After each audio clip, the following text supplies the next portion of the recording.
Hi guys, welcome back. So last time we went over what is robotics and its applications, and many people had contacted us and asked, how is robotics as a career for future planning, right? So today we thought we can cover this in a video.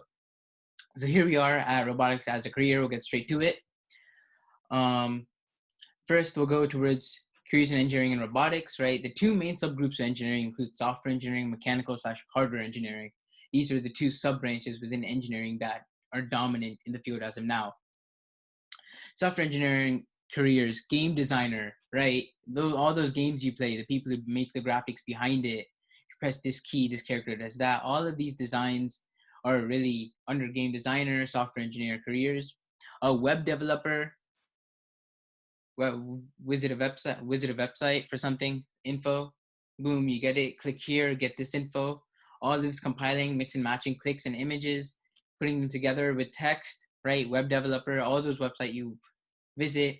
A mobile app developer. I'm pretty sure everyone on their phone visits apps, has apps. If you're ever curious to know how it works, it's basically done through in the field of a mobile app developer. And all of these mainly use coding language such as Python, C++, Java, right, to formulate the code behind the scenes. Now moving towards mechanical and hardware engineering careers, there's product designer using 3D modeling towards designing the product, sketching. This is really, you can think of this as the creation of ideas, and the person who builds the product over here, this is really the mechanical aspect of the true mechanical aspect of building a product in engineering. Research and development, you obviously have your research and development team to balance out the workload. Here they research on the topic and possible solutions which are presented to the product designer, right? All of these are interrelated, intercommunicated.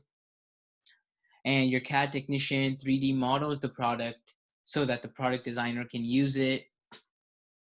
And all of these mainly use computer aided design such as Inventor, Fusion 360, image on the right. It looks realistic. That's the whole purpose of this, right? So it's envisioning a product before creating it, makes the entire building process easier. We actually have another crash course video where we talk about how we do design versus execution and why it's important to design before executing. So if you're wondering how these stuff work, feel free to check out that video. And thank you.